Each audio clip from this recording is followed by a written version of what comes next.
오늘 말씀 제목은 성령 충만 시리즈 세 번째입니다.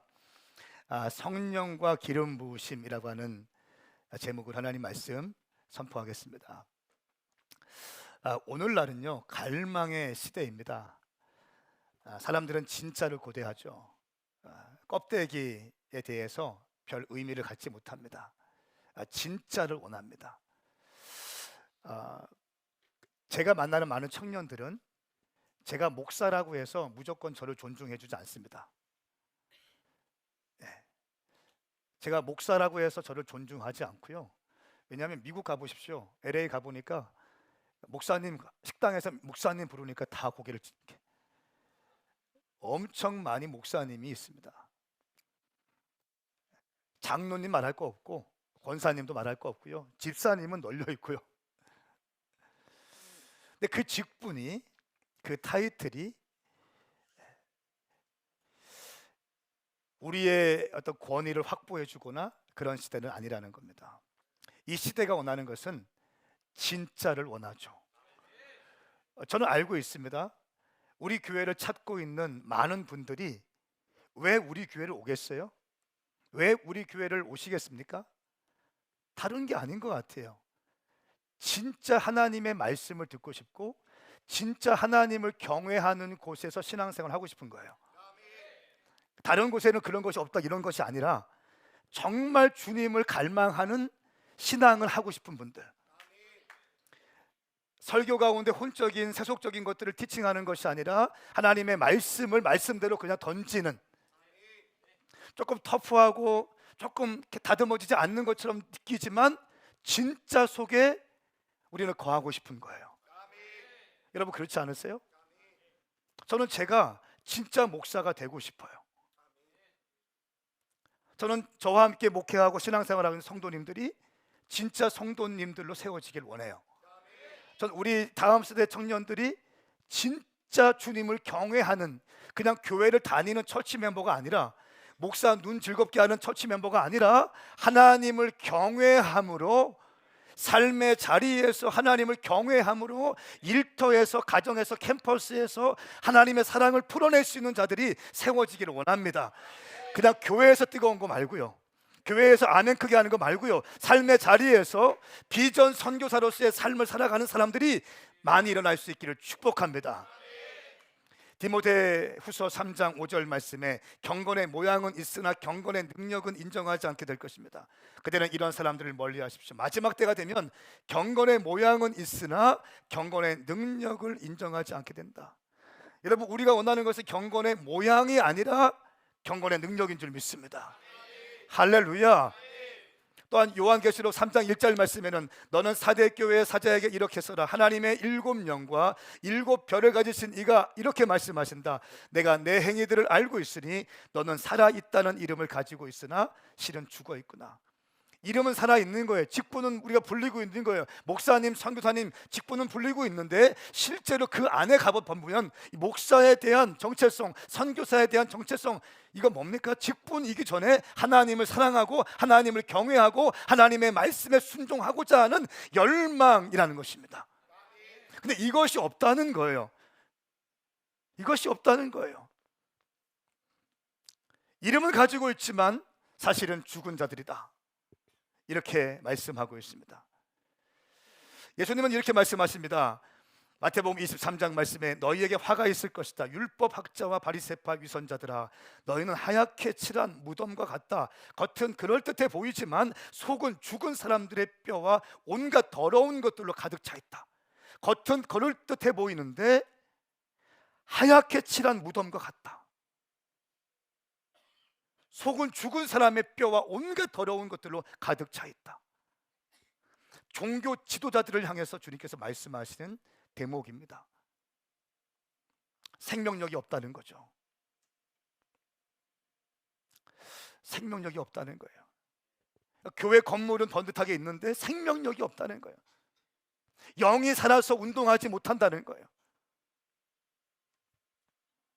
오늘날 얼마나 많은 크리스찬들이 이렇게 살아가고 있습니까?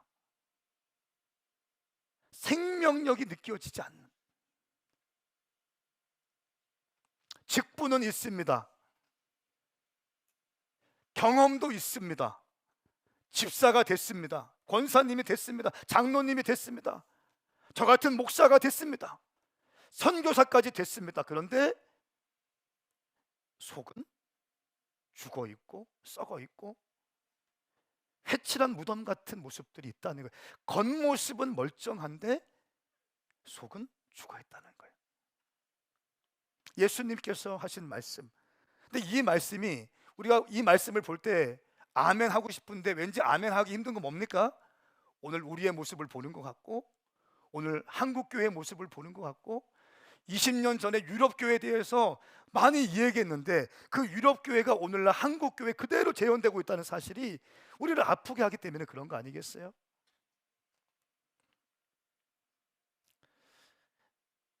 진짜가 되기 위해서는요, 성령 받으셔야 됩니다. 교회의 시작은 성령이었어요. 하나님의 말씀을 붙들고 그들이 기도하기 시작했을 때 성령이 교회 가운데 임하시기 시작했습니다. 제가 늘 말씀드리지만 요한계시록 22장 17절 말씀에 보면 성령과 신부가 오라 하시는도다. 성령과 신부, 오늘날의 마지막 때 교회를 의미하고 성도를 의미하는데, 이 마지막 때의 성도들, 교회는 성령과 하나가 되어서 다시 오실 주님을 갈망해야 되는지 믿습니다. 이렇게 될 때 깨어있게 되는 거예요. 이런 거에 대한 이해가 없습니다. 이런 거에 대한 관심이 없습니다. 그냥 일주일에 한 번씩 교회 왔다 갔다 하는 거예요. 왜 우리는 이렇게 살 수밖에 없을까요? 성령의 기름 부으심 받지 않았기 때문에, 성령을 경험하지 못했기 때문에 그런 거예요. 성령 받으면 바뀔 수 있습니다. 할렐루야.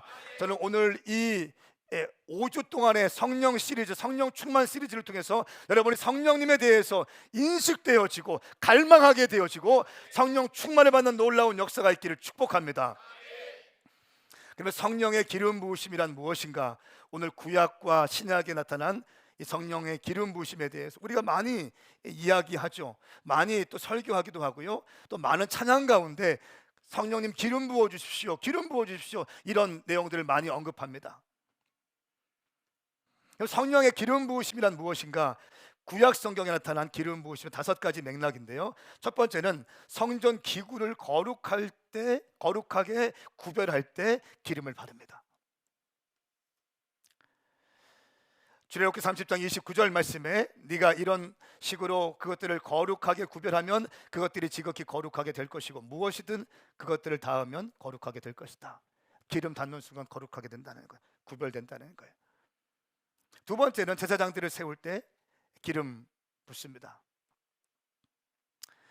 레위기 8장 12절 모세는 아론을 거룩하게 구별하는 올리브 기름 일부를 그의 머리에 부어 그를 거룩하게 했습니다. 주의 종들을 세울 때 기름 붓습니다. 성물 구별할 때, 주의 종을 세울 때, 세 번째는 왕을 세울 때 기름 붓습니다. 사무엘이 사울을 왕을 세울 때 어떻게 했어요? 기름을 부었어요. 기름 부었어요. 왕을 세울 때 기름 붓습니다. 또한 성령의 임재를 나타낼 때 기름 붓습니다. 사무엘상 16절 말씀에 보니까 사무엘은 기름이 담긴 뿔을 가져와 그 형제들 앞에서 다윗에게 기름을 부었습니다. 그날 이후로 여호와의 영이 크게 다윗에게 임했습니다. 자, 놀랍지 않으세요? 어떻게 뿔에 담긴 기름을 부었는데 그날 이후로 여호와의 영이 충만하게 임합니까? 기름 부으심이라는 기름 부으심.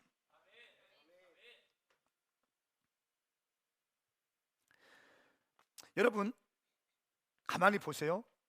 어떤 분은 설교할 때 기름 부음 있는 설교를 하시는 분이 있어요. 분명히 있습니다. 제가 방황할 때 저희 어머니 모시고 어떤 기도원에 갔어요. 저희 어머니가 좀 힘들어 하실 때 그 사무 세미나였는데 제가 모시고 갔어요. 근데 그 사모님들만 있어야 되는데 저는 간 김에 또 은혜가 아니라 어떻게 하나 보자, 어떻게 떠드느냐 보자, 이렇게 하고 이렇게 굉장히 큰 데였습니다. 근데 세상에 저는 깜짝 놀랐어요. 그 목사님이 오늘 우리에게 주시는 하나님의 말씀 윤석전 목사님이신데 그분이 말씀을 그렇게 읽는데 성경 본문 말씀만 읽는데 여기저기서 흐느껴 울기 시작해요.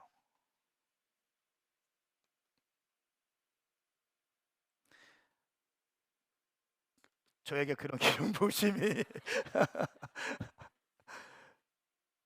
그때 믿음 없던 저의 모습에서도 이 충격이었어요. 여러분, 이거 어떻게 설명하겠어요? 인간의 감정을 조장하는 겁니까? 아니요. 성령님께서 그분 가운데 주신 기름 부으심이 있다는 거예요. 그 기름 부으심을 풀어내고 있는 겁니다. 여러분, 목회자라고 똑같은 목회자가 아니에요. 저는 그렇게 봐요. 저는 정말 기름 부으심 있는 목회자가 되고 싶어요. 그러니까 하나님께서 기름 부으셔서 그냥 신학을 공부해서 목회를 하고 있는 것이 아니라, 제가 라이센스를 따서 목회하는 사람이 아니라, 물론 라이센스도 있지만 장롱면허가 아니라 실제로 운전을 할 때에 어떠한 위기가 온다 할지라도 그 위기를 잘 피해갈 수 있는, 직관적으로 그 대처할 수 있는 능력들. 할렐루야. 그런 기름 부으심이 저에게 있기 원해요. 그냥 라이센스가 아니라 하나님이 주시는 기름 부으심이 저에게 있기 원합니다. 여러분에게도 그런 기름 부으심이 흘러가길 축복합니다. 기름 부으심이 있는 DNA 리더가 DNA를 목양할 때 어떤 일이 있는지 아십니까? 영혼들이 살아나기 시작해요. 기름 부으심이 있는 티처가 티칭하기 시작할 때 그 가르침이 쏙쏙 깨달아지게 되고요, 그 가르침을 통해서 심령이 변화되게 되더라고요. 기름 부으심이 있는 찬양 인도자가 예배 인도해 보십시오. 그냥 찬양 인도하는 가운데 회복이 되어지기 시작해요. 이 기름 부으심이 분명히 있다는 거예요. 똑같은 예배 인도자고 똑같은 설교자인데 누구는 그 기름 부으심이 있고 누구는 기름 부으심이 없다. 분명한 차이가 있습니다. 여러분, 성령님은요 관념적인 분이 아니라 지금도 우리와 함께 하시고 싶어 하시는 실제 하시는 분인 줄 믿습니다.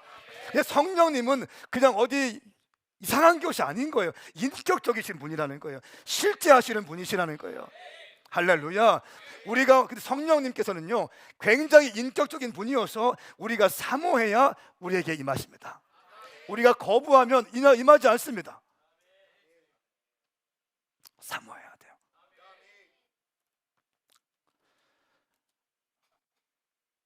신약에서 사용된 기름 부으심을 볼까요? 신약에는 예수님 자체가 성령님이십니다. 예수 그리스도라고 할 때 그리스도는 기름 부음 받은 자라는 뜻이에요. 할렐루야. 기름 부음 받은 자. 예수님은 또한 성령의 기름 부으심을 받고 사역하셨어요. 누가복음 4장 18절 말씀을 우리 함께 읽겠습니다. 시작. 주의 영이 내게 내리셨다. 이는 하나님께서 내게 기름을 부으셔서 가난한 사람들에게 복음을 전파하도록 하기 위해서이다.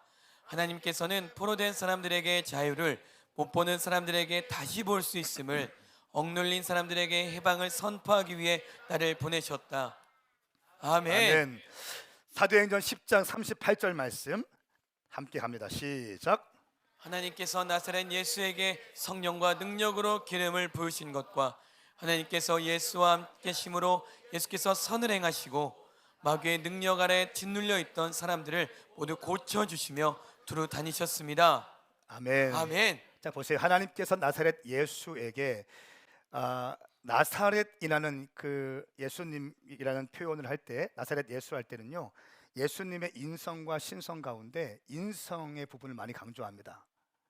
그러니까 이 나사렛 예수에게 성령과 능력으로 기름 부으신 것과 하나님께서 예수와 함께 하심으로 예수께서 선을 행하시고 마귀의 능력 아래 짓눌려 있던 사람들을 모두 고쳐주시고 두루 다니셨습니다 말씀하고 있어요. 자, 보세요. 이 말씀을 보면 하나님께서 예수님에게 성령을 부으셨다는 거예요. 성령을 기름 붓듯 부었다는 거예요. 예수님도 이 기름 부으심을 받고 사역을 하십니다. 자, 보세요. 예수님도 성령의 기름 부으심을 받고 사역을 하세요. 근데 여러분 보세요. 우리 같은 죄덩어리 인생들이 라이센스 가지고 사역하려고 하면 됩니까? 그러니까 열매가 없는 거예요. 그러니까 어떤 능력도 없는 거예요. 그러니까 경건의 모양만 있고 능력이 나가지 않는 거예요. 예수님도 성령을 기름 붓듯 받으시고 사역을 하셨다면 우리 같은 죄덩어리 인생들은 어떻게 해야 됩니까? 성령님을 갈망해야 되는 거예요. 그러니까 오늘날 뭐가 문제냐면 성령님을 이야기하고 성령님에 대한 갈망을 이야기하면 신비주의적이다, 뭐 신사도다 이런 얘기하는데 여러분 그런 거 아닙니다. 성령님을 사모하시길 바랍니다. 우리 인생에 성령이 없으면 메말라 죽습니다. 아무런 열망도 없고 아무런 감동도 없다는 거예요. 예수님도 사역하실 때 성령 받고 사역하셨는데 어떻게 우리 같은 사람들이 그냥 할 수 있냐는 거예요. 여러분 성령님을 사모하기를 축복합니다.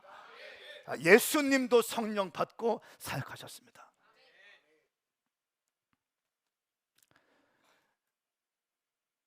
기름 부음은 또 다른 성령님의 이름입니다.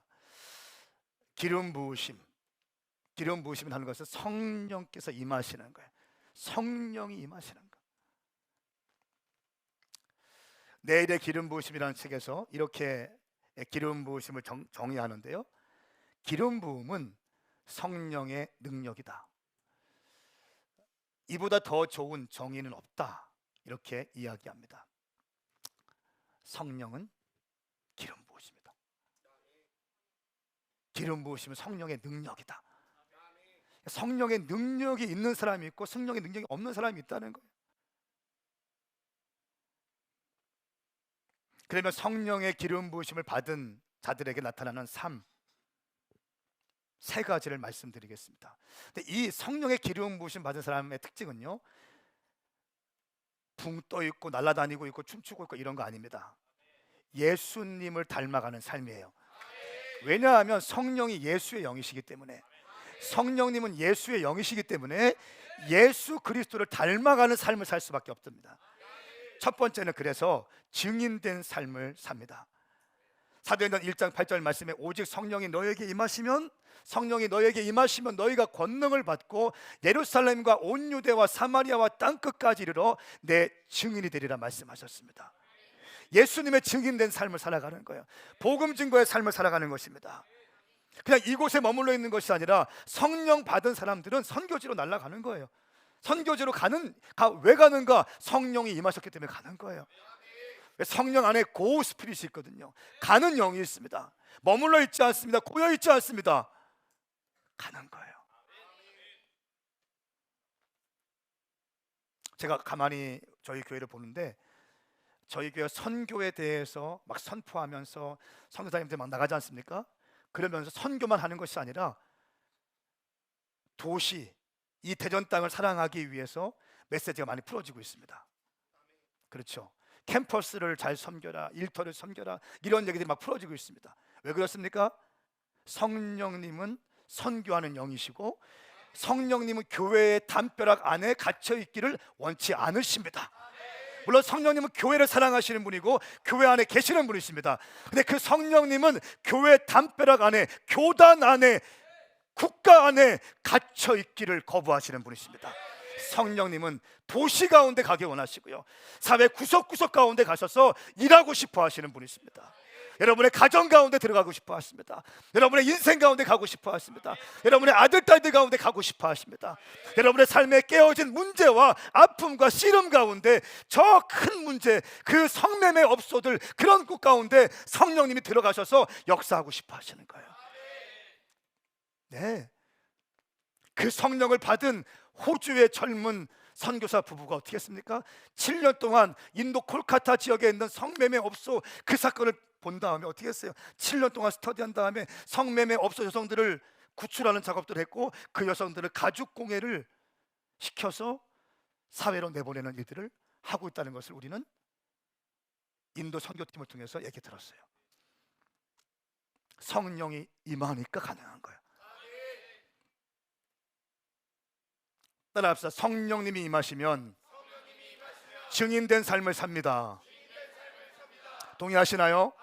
이사야 61장 1절 말씀에 주 여호와의 영이 내 위에 있으니 이것은 여호와께서 내게 기름을 부어 가난한 사람에게 좋은 소식을 전파하라는 것이다. 그분이 나를 보내사 마음이 상한 사람들을 감싸주고 포로에게 자유를 선포하고 갇힌 사람들을 풀어주고. 아멘. 가난한 사람들에게 좋은 소식을 전하고 마음이 상한 사람들을 감싸주고 포로에게 자유를 선포한다. 이것이 어떤 삶인가요? 성령님이 임하시면 두 번째, 살리는 삶을 삽니다. 생명을 받았으니 생명을 전수하는 삶을 살아요. 한마디로 말하면 생명력 있는 삶을 삽니다. 생명, 겨우겨우 호흡기를 꼽고 사는 것이 아니라 생명력이 있어서 가는 곳마다 영혼들이 살아나는 삶. 지쳐있는 영혼에게 생명력이 있는 사람이 가서 멘토링하기 시작하고 식사하기 시작하면 갑자기 영이 살아나는 것을 볼 수 있죠. 낙심된 영혼 가운데, 몸이 건조한 영혼 가운데 생명력 있는 사람과 함께 차 마시고 함께 교제하면 어떻게 됩니까? 영이 회복되고 살아나기 시작합니다. 왜 그렇습니까? 성령 받은 사람이고 그 성령 받은 사람은 살리는 영이 있기 때문에 그렇습니다. 저는 선포합니다. 여러분 가운데 살리는 삶이 시작될지어다.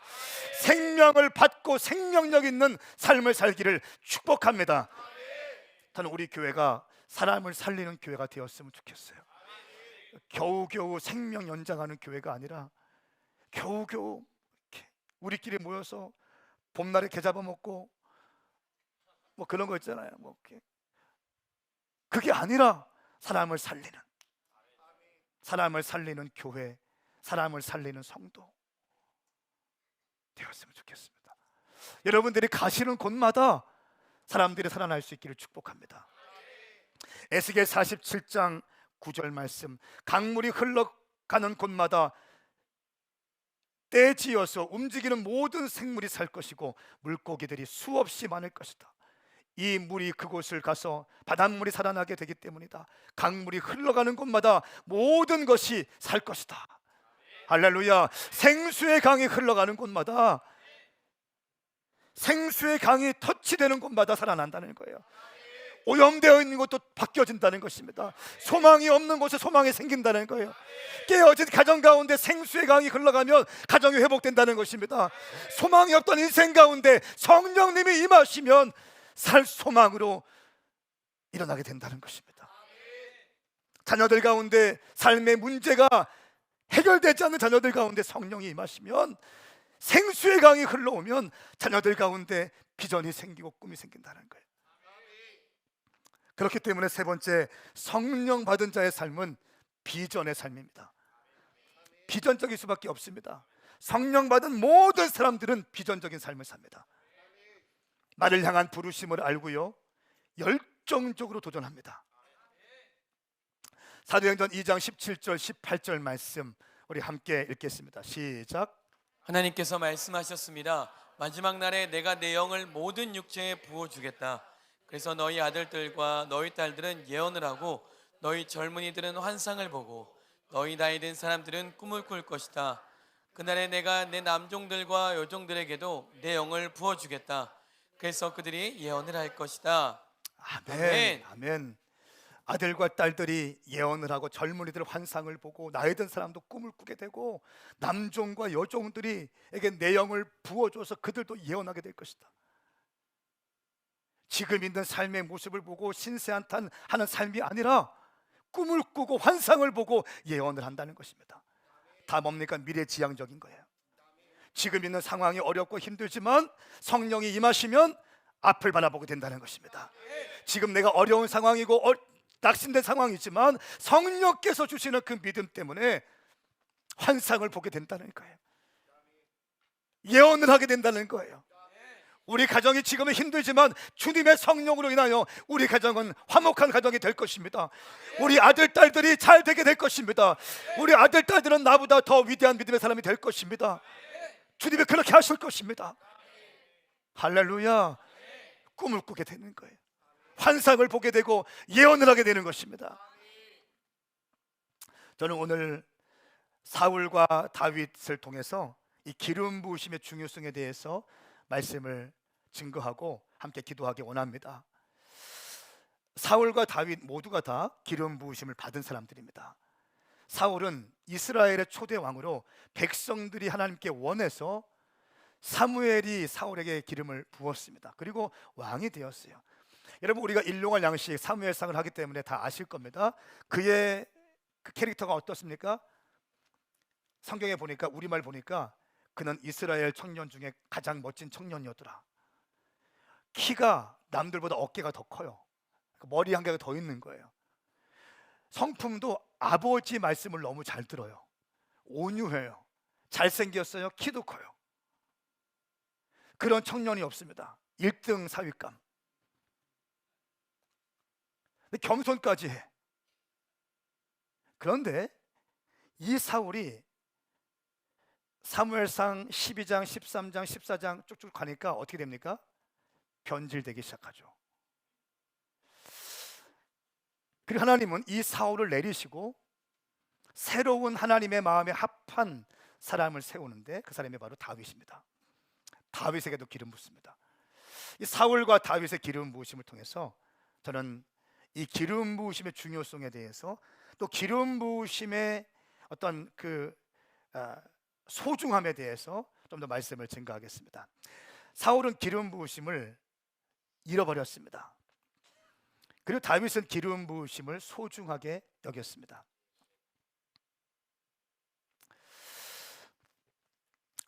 사무엘상 15장 35절 말씀 우리 함께 읽겠습니다. 시작.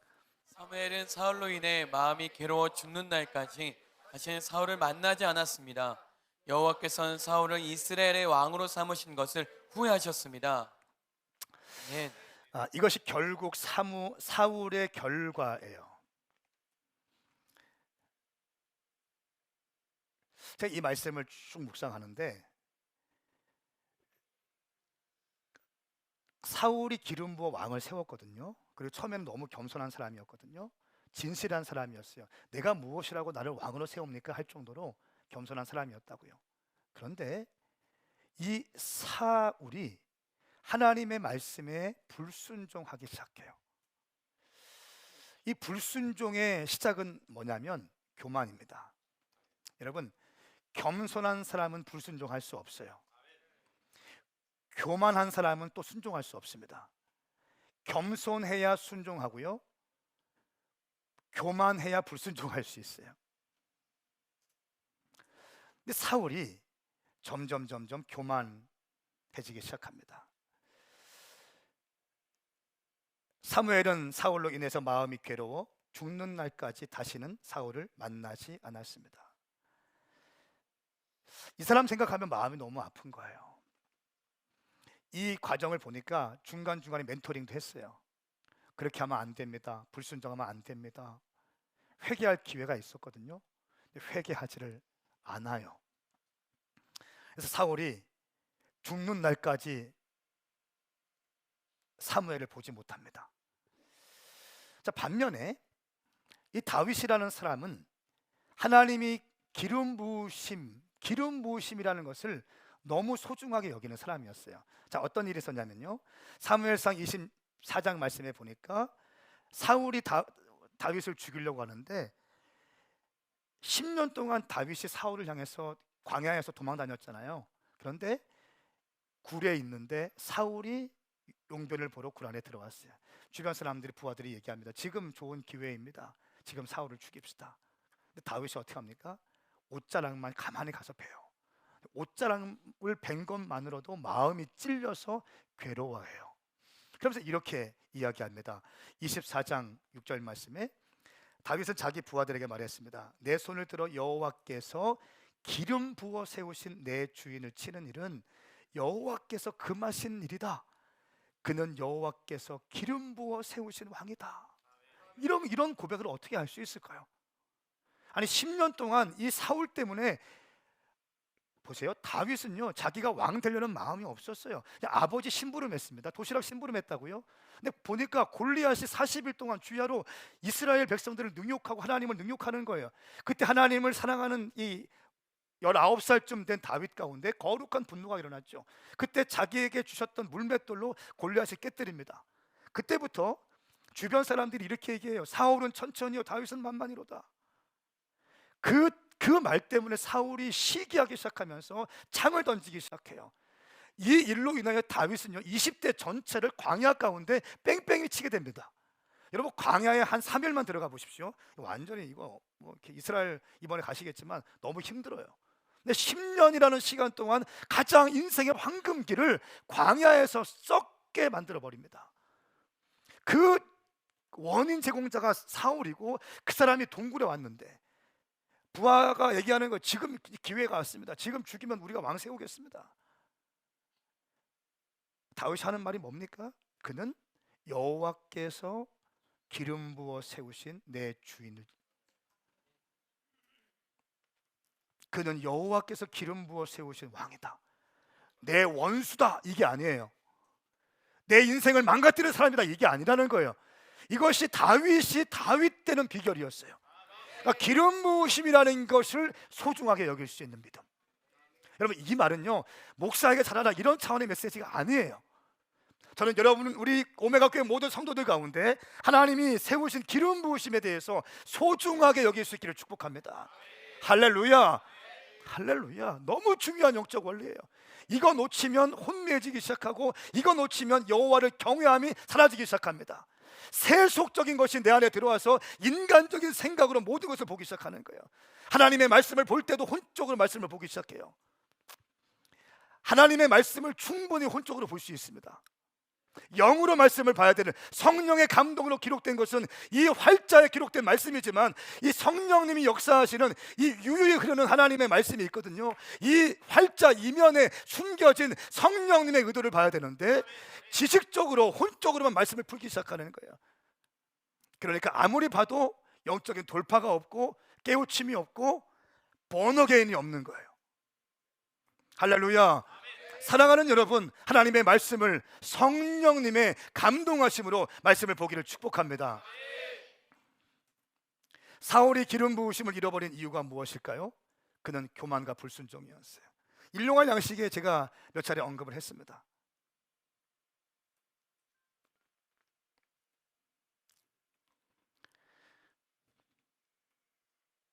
전쟁 가운데 어떻게 하죠? 사울이 어떤 교만을 저질러요?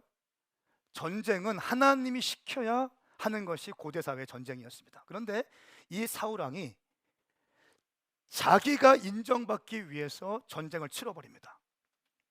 그리고 전쟁의 명분이 없어지니까 사람들이 모이지 않죠. 그러니까 이 전투력에서 밀리기 시작합니다. 사기는 떨어지기 시작합니다. 그때 내린 방침이 뭡니까? 처방이 뭐예요? 번제를 드려야겠다.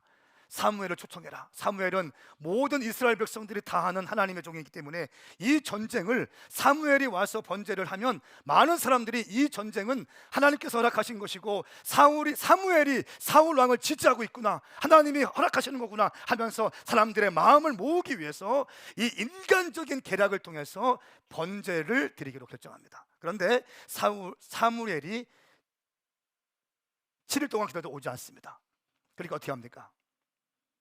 사울이 자기가 말씀을 보니까 다급한 마음에, 백성들의 마음이 점점 떨어지니까 다급한 마음에 자기가 번제를 드립니다. 번제를 드리니까 그때 사무엘이 오십니다.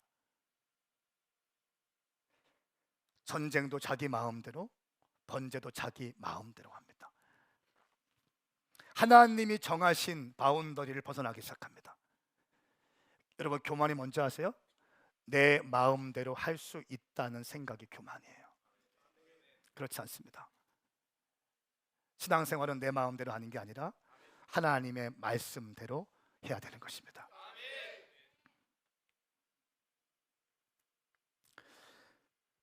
이런 사울의 모습을 보고 사무엘이 괴로워합니다. 사무엘이 사울을 찾으러 갔는데 사울이 안 보여요? 사람들이 얘기합니다. 사울이 길갈에 자기 기념비를 세우러 갔습니다. 엎친 데 덮친 격으로, 지금 사무엘은 하나님께서 당신을 버렸습니다, 이 음성을 듣고 있는데 사울은 길갈에 자기 기념비를 또 세우러 가요. 자기 기념비를 세우고 옵니다. 그러면서 이렇게 얘기합니다. 모든 전쟁을 다 완전히 멸망시키라고 했는데 어떻게 된 것입니까? 이렇게 얘기하죠. 그러니까 사울이 이렇게 얘기합니다. 가장 좋은 것은 하나님께 번제 드리려고 남겨두었습니다. 거짓말이죠. 인간의 욕심이었어요. 좋은 것을 갖고 싶은 욕심이었어요. 하나님께 바치고 싶은 마음이 없었습니다.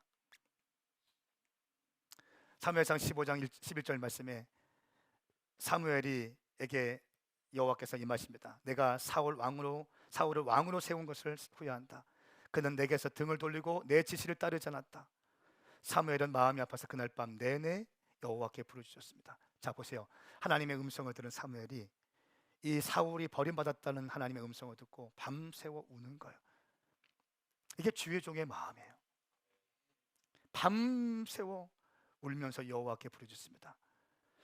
그리고 나서 아침에 일찍 일어나서 사울을 찾아갔더니 사울 왕은 길갈에 자기 기념비를 세우러 갔다라고 이야기합니다. 그러면서 사울과의 대화에서 이런 말이 나오는 겁니다. 자, 15장 22절 말씀, 23절 말씀 함께 읽습니다. 시작. 그러자 사무엘이 대답했습니다. 여호와께서 여호와의 음성을 순종하는 것보다 번제와 다른 제사들을 기뻐하실 것 같소. 순종이 제사보다 낫고 귀 기울이는 것이 순양의 기름보다 낫소. 거역하는 것은 점치는 죄와 같고 교만한 우상을 섬기는 악과 같은 것이요. 당신이 여호와의 말씀을 거역했기 때문에 그분은 당신을 버려 왕이 되지 못하게 하셨소. 아멘. 아멘.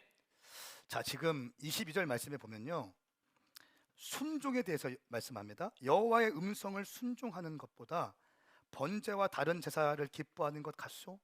순종에 대한 이슈를 딱 던집니다. 무슨 말이에요? 당신 지금 불순종하고 있다는 거예요. 불순종하고 있다.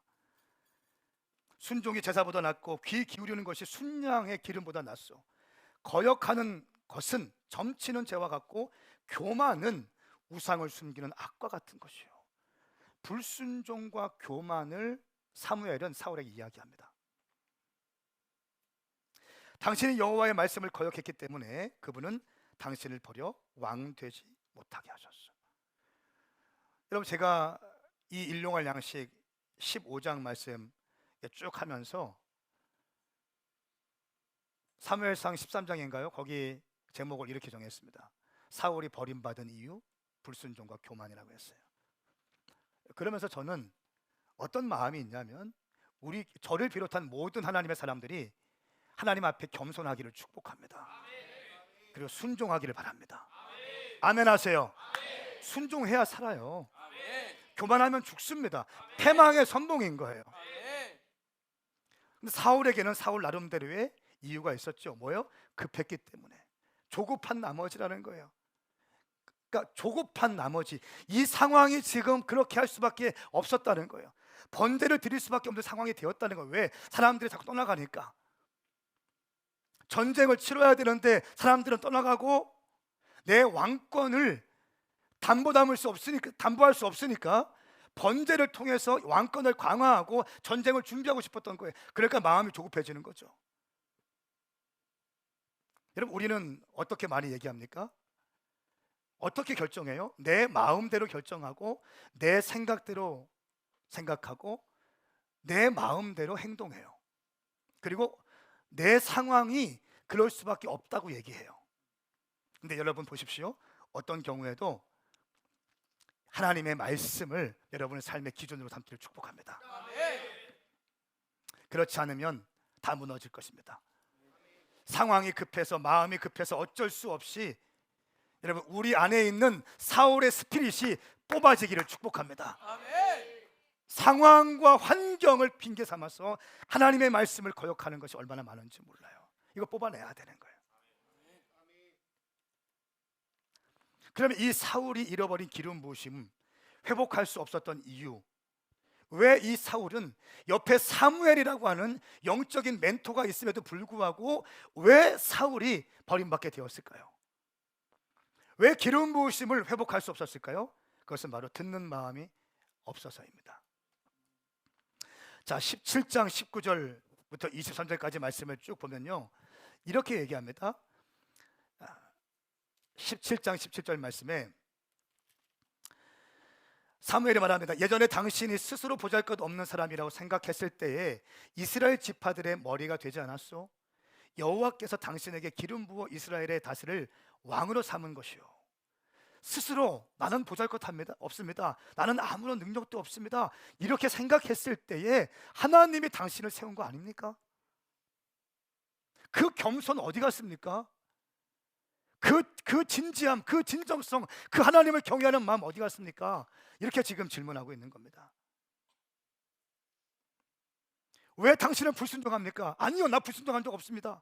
나 순종했습니다. 다 순종했습니다. 여호와께서 내게 지시한 대로 아말렉 사람과의 전쟁에서 완전히 쳐부수고 그들 왕 아각을 사로잡았습니다.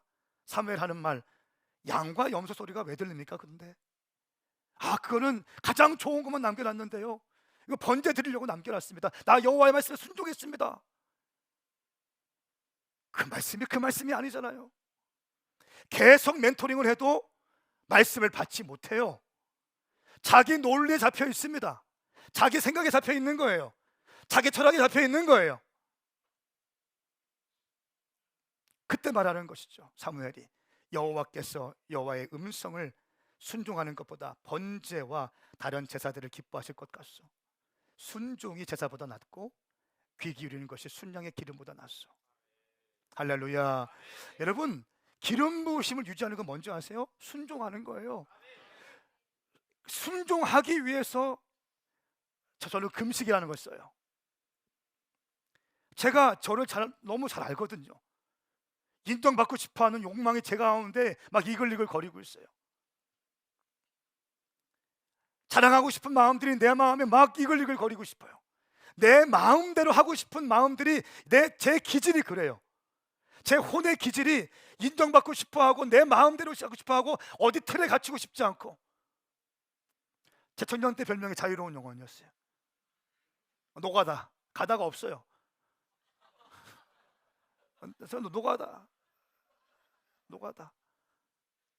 틀에 갇히는 거 너무 싫고 죄독고 너무 싫고. 근데 말씀을 제가 배워가니까 어떤 줄 아세요? 하나님의 말씀 앞에는 들어가야겠더라고요. 다른 건 모르지만 하나님의 말씀 앞에는 순종해야 되겠더라고요. 이거 꺾지 않으면 안 되겠더라고요. 여러분, 기름 부으심을 유지하는 비결은요, 순종이에요. 순종하지 않으면 기름 부으심은 꺾입니다. 기름 부으심을 회복하는 길은 회개와 정결입니다. 자, 사무엘상 15장 28절 말씀에 보니까 하나님이 당신을 버렸습니다 하니까 이렇게 얘기합니다. 27절, 사무엘이 뒤돌아 떠나려 하자 사울이 그의 옷자락을 붙잡아 옷이 찢어졌습니다. 사울이 사무엘의 옷자락을 붙잡는 거예요. 살려달라고. 그런데 그 붙잡는 순간 사무엘의 옷자락이 찢어지는 겁니다. 이렇게 말합니다. 사무엘이 여호와께서 오늘 이스라엘 왕국을 당신에게 이렇게 찢어내어 당신보다 나은 이웃에게 주셨어. 와, 굉장히 무서운 말. 사울은 어떻게 하든지 옷자락 붙잡았는데 그 찢어지는 걸 예언적으로 선포해 버리는 거예요. 계시적으로 선포하는 겁니다. 그러면서 하는 말이 더 가관입니다. 자, 보세요. 이스라엘의 영광이신 여호와는 거짓을 말하거나 마음을 바꾸지 않으시고 그분은 사람처럼 마음을 바꾸는 분이 아닙니다. 이렇게 사무엘이 얘기합니다. 사울이 이렇게 얘기해요. 사울이 대답합니다. 내가 죄를 지었습니다. 그러나 내 백성의 장로들과 이스라엘 앞에서 내 체면을 세워주십시오. 나와 함께 가서 내가 여호와 당신의 하나님을 경배하도록 해주십시오. 무슨 말이에요? 죄송합니다. 내가 큰 잘못을 저질렀어요. 죄송해요. 죄송하다고요. 실수했다고요. 죄송하다고요. 그런데 나 체면 좀 생각해 주세요. 내가 왕인데 장로들 다 보고 있고 백성들 다 보고 있는데 당신이 나와 함께 가서 함께 경배를 드려야 내 체면을 삽니다. 이게 사울이에요. 끝까지 자기 체면과 자기 인정 욕구에 목말라 하는 혼의 반발을 끊어내지 못하고 혼에 굴복당하고 있는 사울의 모습이에요. 이 말씀을 묵상하는데 너무 두려운 거예요. 내 체면을 세워주십시오.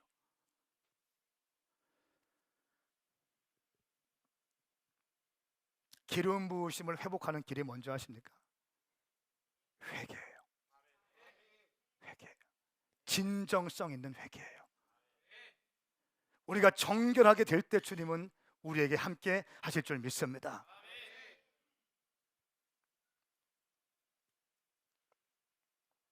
끝까지 자기 체면을 이야기하는 사울. 그 결과 사무엘은 35절 말씀에 사울로 인해 마음이 괴로워 죽는 날까지 다시는 사울을 만나지 않았습니다. 여호와께서는 사울을 이스라엘 왕으로 삼으신 것을 후회했습니다. 끝까지 보지 않겠다는 거예요. 주의 종의 단호한 결단이에요. 내가 널 보지 않겠다. 끝까지 결정적인 순간 기회도 왔음에도 불구하고 너의 체면만 생각하는 이 혼적인 사울의 모습을 사무엘은 지적하고 있습니다. 반면에 여러분 보세요. 다윗 어떤 사람이었습니까? 여호와를 경외했어요. 기름 부으심을 소중히 여겼어요. 그런데 그 사람도 사람이기 때문에 넘어졌고 실수했어요. 자기의 충신 우리아의 아내 밧세바를 범하는 그 파렴치한 일을 저질렀습니다. 그때 나단 선지자가 한마디 합니다. 그때 어떻게 해요? 다윗은 그 말 한마디에 침상을 적시면서 회개해요. 무릎을 바로 꿇고 주님 앞에 고백합니다. 여호와여, 내게 주의 성령을 거두지 마십시오. 무슨 말, 기름 부으심을 빼앗아가지 마십시오. 주님, 제가 잘못했습니다. 제가 큰 죄를 저질렀습니다. 저를 용서하여 주십시오. 성신을 거두어 주지 마십시오. 뭡니까? 사랑하는 여러분, 제가 믿기로는요, 여러분에게 주신 다 부르심이 있고 기름 부으심이 있어요. 크고 작은 기름 부으심이 있습니다. 어떤 분들은 그 기름 부으심을 계속 배가하고 활성화시키고 더 강화시키고 어떻게 해요? 순종함으로 내 혼의 반발들을 끊어내고 하나님 말씀 앞에 무릎 꿇고 안 되면 중보 요청하고 기도하면서 주님, 나는 죄인입니다 얘기하는 사람이 있고요. 그 기름 부으심과 은사와 달란트가 있는데 혼의 반발과 내 욕망과 내 혼적인 생각으로 하나님의 말씀이 선포되고 있음에도 불구하고 계속 상황과 환경과 자기 체면을 생각하는 사람이 있다는 거예요. 사울의 길이 있고 다윗의 길이 있습니다. 한 가지 이야기를 하고 말씀을 맺겠습니다. 삶의 마지막까지 쓰임받는 하나님의 사람이라는 책을 쓴 스티브 파라라고 하는 목사님, 신학자가 있는데요. 이 책에 보면 꽤 오래전에 나온 책인데 아주 너무 잘 쓰여져 있고 읽기 편하게 쓰여져 있습니다. 이 책을 보면 삶이란 어떻게 시작하는가가 아니라 어떻게 마치는가가 중요하다라고 이야기합니다. 시작은 거창하지만 끝이 아름답지 않다면 그 인생은 훌륭하다고 할 수 없다. 이렇게 얘기하면서 1945년에 미국 전역에 돌풍을 일으킨 20대 설교자들이 일어납니다. 한국 같은 경우에서는 조금 이게 이해가 안 되는데요. 미국은 그 달란트와 은사가 있으면 그냥 세웁니다. 20대 메신저들이 스테디움에서 설교를 하고 그래도 그 어르신 목사님들이 그를 커버해 주면서 그를 블레싱하면서 이렇게 하죠. 그런데 한국은 뭡니까? 한 40 중반이나 한 50대 초반 돼야지 뭐 잡을 수 있거든요. 이게 너무 스트릭해서. 근데 미국은 좀 그렇지 않아요. 기름 부으심 있고 탁월하면 그 세우고 20대 1945년도에 20대 3명의 미국 전역을 강타하는 설교자 3명이 딱 일어났습니다. 척 템플턴이라는 사람과 브론 클리포드 또 빌리 그리암이라는 사람이 등장했습니다. 그런데 이렇게 1945년도에 강력히 일어났던 20대의 메신저들, 설교자들, 근데 이들이 10년 후의 모습을 보니까 템플턴이라고 하는 사람은 그의 신앙에서 멀어져서 대중의 기억 속에서 사라졌다고 합니다. 그렇게 유명하고 스테디움에서 말씀을 증거했던 그 엄청난 메신저가 10년 뒤에는 어디서 뭐 하는지 아무도 몰라. 클리포드는 10년 뒤에 보니까 가족을 버려둔 채 방탕한 마약과 술과 알코올 중독에 찌들어서 방탕한 생활을 하다가 35의 나이에 아무도 알아주지 않는 허름한 여인숙에서 옆에 술병과 함께 숨이 거둬진 것을 발견해요. 엄청나게 쓰임받았던 설교자들 2명이 이렇게 허망하게 우리 곁에 떠나갑니다. 오직 빌리 그레함만이 폭발적인 사역으로 전 세계를 다니면서 주의 복음을 증거하죠. 여러분, 빌리 그레함 목사님의 펜스룰이 있습니다. 자기의 딱 원칙이 있는데요, 어디 한 국가의 집회 가면 호텔 한 층을 다 빌려버려요. 호텔 한 층을 다 빌려버려서 그 의전팀들이 먼저 들어가서 거기에 전화기, 뭐 TV, 호텔에 있는 TV 다 치워버립니다. 그리고 양쪽 방에 다 스태프들이 딱 호위하고 있어요. 어떤 스캔들, 어떤 성적인 거, 어떤 것도 미혹당하지 않게끔 호텔에 가면 TV 같은 거 있잖아요, 다 치워버리는 거예요. 시스템적으로 이 빌리 그레함을 보호하기 위해서 그 빌리 그레함 미니스트리가 강력하게 운동을 했어요. 그러니까 거의 100살 동안, 20대부터 100살 동안 80여 년 동안 전 세계를 다니면서 끝까지 복음을 증거할 수 있는 거예요. 철저한 자기관리.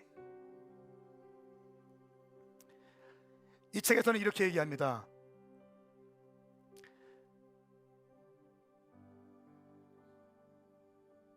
(20대에) 열정적으로 쓰임받던 사람들 중에 끝까지 쓰임받는 사람은 3명의 메신저들은 10년 뒤의 모습을 제가 말씀드렸고요. 이 책에서는 이렇게 얘기해요. 20대에 열정적으로 쓰임받는 사람 가운데 끝까지 쓰임받는 사람은 10명 중에 1명이다. 저도 그럴 것이요. 저와 함께 신학을 하고 또 여기저기서 사역을 일으키고 비슷하게 교회를 개척했던 사람들 가운데 조용히 사라지는 사람들이 꽤 있습니다. 꽤 있어요. 또 이 책에서는 이렇게 얘기합니다. 가정의 지도자로 부름받은 수많은 아버지들 중에 가정에서 영향력 있는 가장으로 쓰임받는 사람들은 오직 10명 중에 1명꼴이다. 제가 이걸 보고 마음이 아팠어요. 아버지라는 이름으로 서 있지만 아버지의 영향력을, 아버지의 권위주의가 아니라 아버지가 있어야 할 자리에 있고, 아버지가 남편이 아내를 블레싱하고, 아버지가 자녀의 머리에 손을 얹고 기도하며, 할렐루야, 이런 영적인 권위자의 모습, 건강한 권위를 발휘할 수 있는 건강한 지도력을 발휘하는 아버지들이 10명 중에 1명이라는 거예요. 사랑하는 우리 교회 장년들이요, 아버지들이요, 여러분들 지도력을 회복하시길 축복합니다. 지도력을 회복하기 위해서는 여러분들이 먼저 말씀과 기도로 준비되어야 될 줄 믿습니다. 성령과 기름 부으심. 여러분, 기름 부으심은요 영원하지 않습니다. 기름 부으심은 소멸되기도 해요. 그리고 작은 기름 부으심이 있다 할지라도 그 기름 부으심을 소중히 여기고 순종하며 기도하며 나가는 자에게는 30배, 60배, 100배의 열매로 주님께서 여러분의 인생을 축복하실 줄 믿습니다.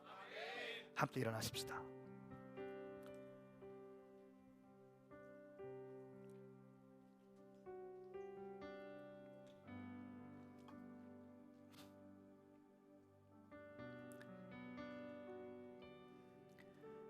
기름 부으심이라는 거는 손 떨고 있고 춤추고 있고 뭐 이런 거 아니라고 했어요. 기도하다가 방언이 터지면 방언할 수도 있고, 손이 흔들리면 흔들 수도 있고 할 수 있지만 이것이 전부가 아니라는 거예요. 사랑하는 여러분, 저는 우리 교회 성도들이 경건의 모양만 있고 능력이 없는 크리스찬이 되지 않기 바랍니다. 껍데기만 있는 사람들이 아니라 예수 믿습니까? 예수 믿습니다. 이것이 아니라 예수의 증인된 삶을 살 수 있기를 축복합니다. 비전적인 삶을 살기를 바랍니다. 여러분이 가는 곳마다 사람들이 살아날 수 있기를 예수님의 이름으로 축복합니다. 우리 시간 주신 말씀을 붙잡고 주님 내게도 기름 부어주시고 또 그 기름 부으심으로 승리하게 하여 주시옵소서. 아멘. 성령 받게 하여 주시고 아멘. 사람을 살리는 사람 되게 하시고 소망의 사람 되게 하시고 증인된 삶을 살게 하시고 예수님처럼 다윗처럼 빌리그레암처럼 끝까지 쓰임받게 하여 주시옵소서. 아멘. 주의 이름 삼창 부리며 기도합니다. 주여 주여 주여.